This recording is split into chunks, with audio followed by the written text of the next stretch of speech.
అని బాగారు పొలం కొట్టి మరి చల్లగా బాగానే కూర్చున్నారండి. ఏం చేస్తున్నారా? ఏముందా తోరాలు వేస్తున్నారు వాళ్ళు. గట్టును కూర్చుంటే చేస్తారు అది చేరు పని. ఏమో రాంగడు వచ్చాడా? వచ్చాడు రాంగడు వస్తే పర్లేదులే. అయిపోద్దా? మొత్తం గుట్లు ఎవరా నరికేస్తాడు. మధ్యాహ్నం కల్లా చేసుకుని పోతా అన్నారులే కానీ గుట్లంకలు వేస్తాడులే. ఏం సంగతి నీ పొలం ఎంత వరకు వచ్చింది పని? ఏం తోరాలు మాదే ఆగుమడి ఏను నడుస్తుంది కాదు. ఇవాళ ఏంటి మరి ఏం వండుతున్నారు? ఏమున్నాయి రోజు పప్పుచారు చేద్దాం ఇవాళ. పప్పుసారా? ఉత్తి పప్పుసారేనా? ఏమన్నా ఉత్తి పప్పుసారే అంటే ఏమైనా ఏం కాదు వడియాలు చెప్తాలే. ఒడియాలు ఏంటండి బాబా? పప్పుసారులో ఉప్పు చేప అలాంటివి ఏమన్నా ఉంటే బాగుంటది. ఉప్పు చేప కావాలా? ఉప్పు చేప తెచ్చి చెప్పండా. సరే తీసుకొస్తాను, నేను పప్పుచారు చేస్తాను. మీరు ఏపీ శుభ్రం కాస్తాను. కోతే తొందరగా కానిచ్చేమని కోతే రాంగడికి రే రామయ్య కానిచ్చేమను బేసేయండి. అన్నాలు గారైతుందా ఇంకా బాగా పప్పుసారు ఆడతాడంట. ఉప్పు చేపనా బేసేయండి. వాళ్ళందరికి కాదు మన ఇద్దరికే. అవి మరి వాళ్ళ 6 ఉన్నారు, వాళ్ళందరికి కూడా వస్తుందా? చుక్కుని చెప్పాను నాకు అది పప్పుసారు చొక్క ఎదురుకెళ్ళి పట్టుకెళ్ళిస్తానా. సట్లాడైతే వండుకున్నాను.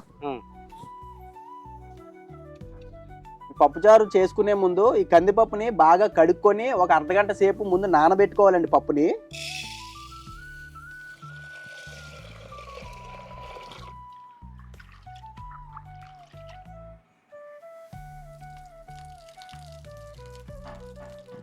గ్లాసు కందిపప్పుకి 3 గ్లాసులు నీళ్ళు వేసి మూత పెట్టి పక్కన పెట్టుకుందాం ఒక అర్ధగంట సేపు.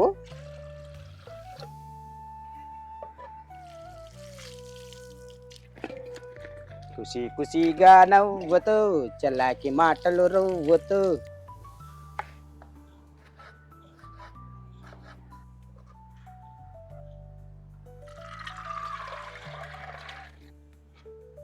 ఇప్పుడు అర్ధగంట సేపు నానిందండి కందిపప్పు. దీంట్లోనే సన్నగా తరిగి పెట్టుకున్న 2 టమాటాలండి, 1 టేబుల్ స్పూన్ పసుపు. పప్పు బాగా ఉడకడానికి కొంచెం ఆయిల్ వేసుకోవాలి దీంట్లోనే.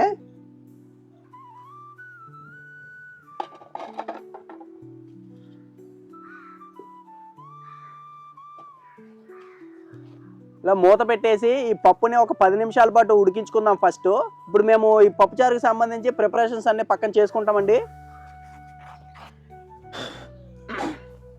పప్పుచారులోకి ధనియాల పొడి, మిరియాల పొడి కూడా వేసుకుంటే బాగుంటుంది. అబ్బా పొడి చేసుకుందాం, 2 కలిపి చేసేద్దాం ఒకటేసరే. ఈ మిరియాలు 2 దంచి పొడి చేసి తడిగా ఉన్నాయండి. పొడి చేయమంటున్నారు కదండి. రొంప తగ్గిపోతాయేమోలే మిరియాలు వేస్తారు కదా. రొంప తగ్గిపోయాయండి మిరియాలు కాదు గురు, టేస్ట్ రుచి కోసం ఏదో 4 గింజలు. రొంప తగ్గాలంటే పాల్లో పసుపు వేసుకొని మిరియాలు గట్టిగా దంచుకొని తాగితే తగ్గుద్ది. రొంప ఎక్కువ పట్టిందండి నీకు. ఆనక ఇంట్లో కాయమని తాగాల. మంచులో పొలం పని చేస్తున్నాం కదా, జలుబు చేసింది. మంచులో చేస్తున్నావా? పొలంలో కదా. ఉన్నాడు సార్ పోయేదో చెప్తానే. అగే అగే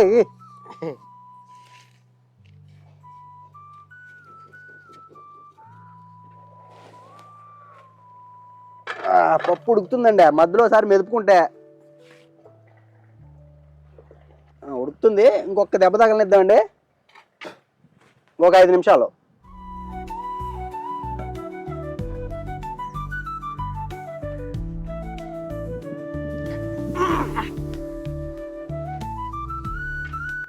ఆ 10 నిమిషాలు అయిందండి. మనం వేసుకున్న నీళ్ళన్నీ కూడా ఇలా దగ్గర పడిపోయినాయి చూసారా. పప్పు కూడా దగ్గర 70-80% ఉడికిపోయింది. ఈ పప్పును ఇప్పుడు పప్పు గుత్తేసి మెత్తగా మెదిపేసుకుందాం.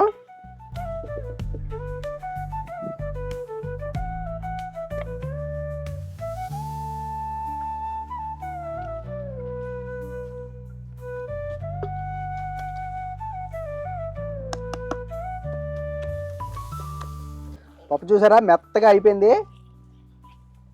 ఇప్పుడు దీంట్లో మన చింతపండు పులుసు, మనకు కావాల్సిన ఇంకా మిరపకాయలు, టమాటాలు ఇవన్నీ వేసేసుకోవాలండి.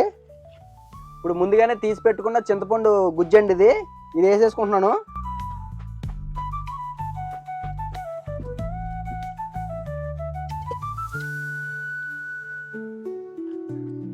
చింతపండు గుజ్జు పోసిన తర్వాత సరిపడే నీళ్లు పోసుకోవాలి. మన పప్పుచారు ఎంత కావాలనుకుంటున్నా అంత పోసుకోవచ్చు. ఇప్పుడు దీంట్లో ఇలా చీర పెట్టుకున్నానండి ఒక 6 పచ్చిమిర్చి, టమాటాలు కూడా ఇలా చీలికలండి. ఇది ఒక పెద్ద టమాటా. ముందు మనం పప్పుడికి ఇచ్చినప్పుడు ఒక టమాటాని మొత్తం ముద్ద చేసేసామండి. ఈ ముక్కలు వేసుకుంటే ఇవి మనకి పైన వస్తాయి అన్నమాట రుచి. ఒక ఉల్లిపాయను కూడా ఇలా పెద్ద ముక్కల కింద చేసుకోవాలి. ఇవి కూడా నంచుకోవడానికి బాగుంటాయి. ఓ 2 చెంచాలు కారం వేస్తున్నానండి. రుచికి సరిపడా ఉప్పు వేసుకుంటున్నాను. ఇలా బాగా కలుపుకున్న తర్వాత దీన్ని ఇంకో 15 నిమిషాల పాటు బాగా మరిగించుకుంటే పప్పుచారు రెడీ అండి. ఈ దంచి పెట్టుకున్న ఎల్లుల్లిపాయ రేకలండి, ఇవి వేసుకుంటే మంచి సువాసన వస్తుంది పప్పుచారు. మనం ఇంతకు ముందు ప్రసాద్ దంచాడు కదా, మిరియాలు ధనియాలు ఈ పొడి కూడా ఇందులోనే వేసేసి మరిగించుకుంటాను. ఇప్పుడు ఒకసారి కలిపేద్దాం ఇది అంతటి కూడా బాగానా.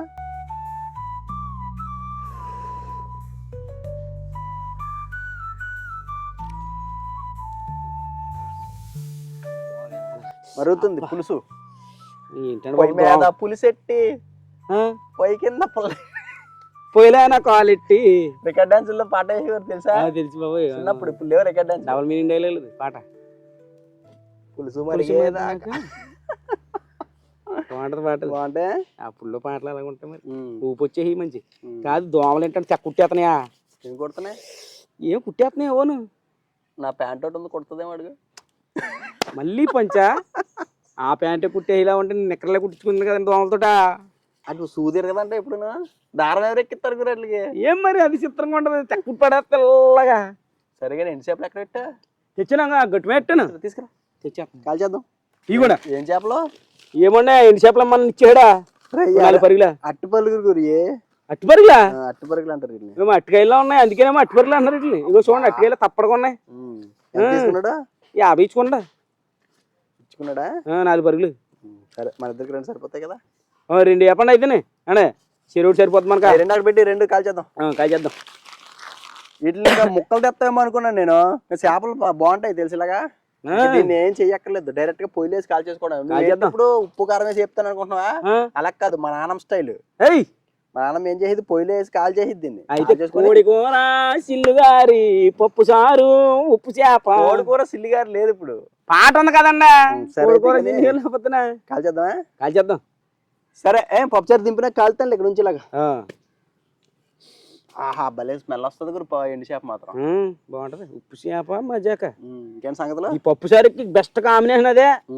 ఉప్పు చేపలు అయిందో మరి ముద్దదే కదా కొంతమందికి. అవును. ఇంకేం సంగతులు? ఏ సంగతులు ఏముందో వాతావరణం చూస్తుంటే ఆకాశం అంతనా. అనగనగా ఆకాశం ఉంది, ఆకాశంలో మేఘం ఉంది, మేఘం వెనుక రాగం ఉంది, రాగం నింగిని కరిగించింది, కరిగే నింగి చినికయ్యింది, చినికే చిటపట పాట అయ్యి చిటపట పాట తాకిన వేళ చిలకలు వాలే చెట్టయింది. రాచిలక నువ్వే కావాలి, నా రాచిలక నవ్వే కావాలి. పాడుతున్నావు గురు. మరి ఏమనుకుంటున్నారు? మామూలు కూడా అంతటి అప్పులు అవార్డు కూడా ఇచ్చారు నాకు. ఏమని పాడొద్దనా? ఇదేం చూడండి, పాడొద్దనా ఏదో మొత్తం మీద నాకు అవార్డు అయితే కావాలి. పాడమానో పాడొద్దని మొత్తం మీద అవార్డు ఇచ్చారు.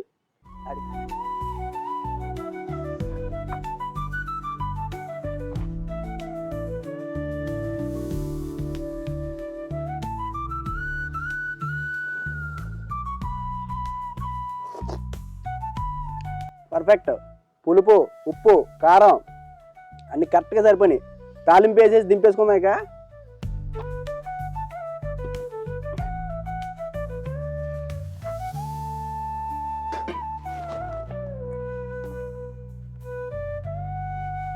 తాలింపు కోసం 1 చెంచా నూనె వేసుకొని వేడెక్కిన తర్వాత 1 చెంచా ఆవాలు, కొంచెం జీలకర్ర, కొన్ని మెంతులు, కొంచెం ఇంగు పౌడర్ కూడా వేసుకుంటే బాగుంటుందండి. కరివేపాకు,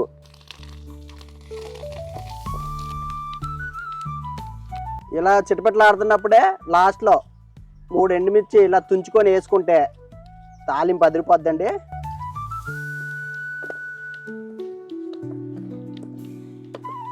కొంచెం పప్పుచారు తీసి దీంట్లో వేసేసుకుంటే తాలింపు రెడీ. ఇప్పుడు దీన్ని పప్పుచారు దీంట్లో వేసేసుకుంటున్నాను. తాలింపు ఇందులో వేసేసుకున్నాక కొంచెం కొత్తిమీర వేసేసుకొని మంచి కలిపేసుకుంటే పప్పుచారు రెడీ అండి. ఇంకా ఉప్పు చేపను కాల్చుకోవడమే తరువాయి. ఆహా, భలే గుమ్మగుమ్మలాడుతుందండి పప్పుచారా. చక్కగా చిక్కగా అందంగా చేశాను.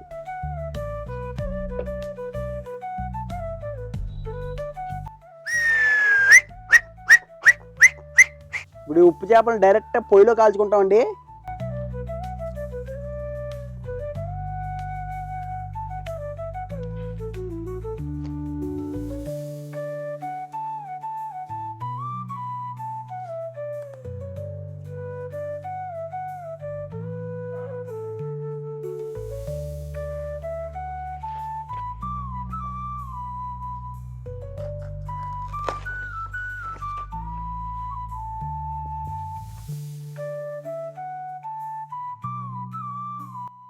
బావగారు ఓయ్ ఏంటి పొయ్యిలో మొత్తం బూడిదే కనపడుతుంది, చేపలు వేయండి. చేపలు దీని కింద దాచాను.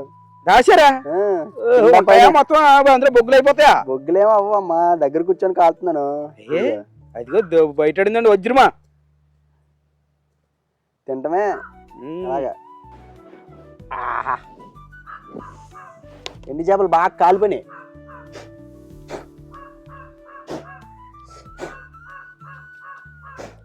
ఇవ్వండి, మా చిన్నప్పుడు మా నాన్నమ్మ అయితే ఇలాగ పొయ్యిలోనే కాల్చేసి దీన్ని ఇలా దులిపేసి ఇచ్చి తినేమనేదండి.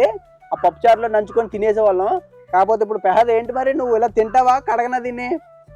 ఎలా బాగుంటది, మీరు తిన్నారు కాబట్టి మీకు అనుభవం చెప్పు. ఏం కాదు, బూడిది గాడిద గుడ్డు ఏమైంది బూడిద తింటే మంచిదే. చిన్నప్పుడు కచ్చి బూడిద బోల్ మంది తినేస్తారు, కనుకలు అయ్యి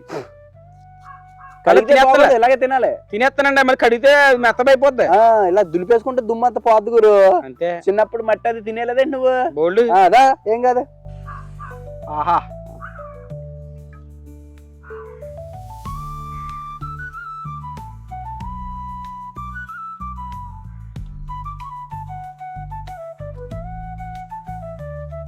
పప్పు చారు ఉప్పు చేప రెడీ అండి. ఇక ఆరగించడమే తరువాయి. వేడివేడి అన్నంలో ఈ వేడివేడి పప్పుచారు వేసుకొని చక్కగా నుప్పుల మీద కాల్చుకున్న ఎండి చేప నంచుకొని తింటే ఆ మజానే వేరండి. కానీ ప్రసాద్ తినేస్తానా? పప్పుచారు అదిరిపోయింది. ఆహా, చేప బలికి కాలిందండి. అదురు ఎలా ఉంది? ఇంకా ఎట్టుకోలేదు ఉండండి. నాకు కంగారు వచ్చేస్తుంది. ఎన్ని మిరగాయలు ఏరుకున్నాం మరి, ఎన్ని మిరగాయలు తింటాం. బుండి పచ్చి మిరగాయ ఏరుక, బుండి పచ్చి మిరగాయ తినేస్తున్నాను ముందు.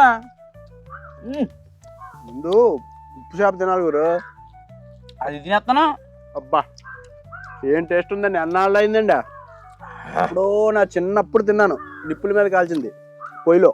తర్వాత ఎండు చేపలు చాలా సార్లు తిన్నాను, కాకపోతే నూనెలో మూకులు లేపుకుంటాం కదా, అలా తిన్నామండి. ఇది ముద్ర కలిపెట్టేటప్పుడు మంచి రుచి బలెట్టండి నోటుగా. ఈ పైన ఉడికిన తర్వాత పులుసులో ఉల్లిపాయలు వేసాం కదండి, అది సెపరేట్ గా తగులుతుంటాయండి మంచిగా, అందుకే అట్లా వేసాను పైన. ఒక్కసారి దానికి వేరండి బాబా. పోయింది రూపాయి ఎంత రుచి ఉందా. ఆనందం ఏంటండి, 2 కొండలు తిను. పప్పు చారండి చాలా అంటే ఎక్కువ ఏమి వేసుకోకుండా ఓన్లీ పప్పు టమాటా అవి వేసి అంతవరకే వేస్తారు. సాంబార్ అంటే మళ్ళీ చాలా వేస్తారు అందులో ఐటమ్స్. సాంబార్ కూడా చేసుకుందాం ఒకసారి. మా బావగారు తిన్నాడు కదా చిన్నప్పుడు, నేను ఎప్పుడు తినలేదండి. కానీ అప్పుడప్పుడు మామూలుగా మా అమ్మ రొయ్యలు అయ్యి వేస్తుంది. ఇంత టేస్ట్ ఉంటుంది అని తెస్తే ఈ కానీ రోజు కలిసి తినేస్తాం. బాగుంది ఏం చెప్పా. పప్పు చారు కొంచెం ఏంటండి బాబా, వేస్తున్నాను తాగుతా. చిక్కగా చేసుకున్నాం అండి, ఇద్దరికే కదా, చక్కగా చిక్కగా చేశాను. భలే ఉంది అసలు పప్పుచారు. ఇంగువ ఫ్లేవర్ దుమ్ము లేపుతుంది అసలు. అదండి పప్పుచారు ఉప్పు చేప. అసలు పప్పుచారు టేస్ట్ ఎక్సలెంట్గా వచ్చేసింది. ఉప్పు చేప కూడా దీని కాంబినేషన్లో చాలా రుచిగా ఉందండి. మీకు కూడా అవకాశం ఉంటే ఇలా పొయ్యిలో కాల్చుకొని తిని చూడండి ఒకసారి పప్పుచారు చేసుకొని. అసలు మామూలుగా ఉండదు, వదిలిపెట్టరు ఇంకా. అది మరి నాకు రండి రేపా ఉందలేండి బాబా, మీకు ఎక్కడ తినేస్తాను కానీ మరి బాగుందని తినేస్తున్నాను. వీడియో చూస్తున్నారు, కొంచెం లైక్ కూడా చెయ్యండి. కొంచెం లైక్ ఉంటే మాకు సపోర్ట్ చేసినట్టు అవుద్దా. ఇంకా నలుగురికి సజెస్ట్ చేస్తారు యూట్యూబ్ కూడా. చిన్న లైక్ కూడా పడేసారు అనుకోండి, రూపాయి ఖర్చు అవుతుంది మీకు. అలా కొట్టండి, ఏం కాదు. లైక్ మీద ఇలా దెబ్బ వెళ్ళిపోండి. బాగుందనుకో కామెంట్ కూడా పెట్టండి. కొంచెం అన్న వేసుకుంటుంది, ఇది వేసుకోండి. కుదండి బాబా, నేను తినేస్తాను మొత్తం పప్పుచారు. అదండి మేము పప్పుచారుతో అన్నం తింటాం. ఈ లోపు ఒక లైక్ చేసేసి సబ్స్క్రైబ్ చేసుకొని వెళ్ళండి. చాలు చాలు.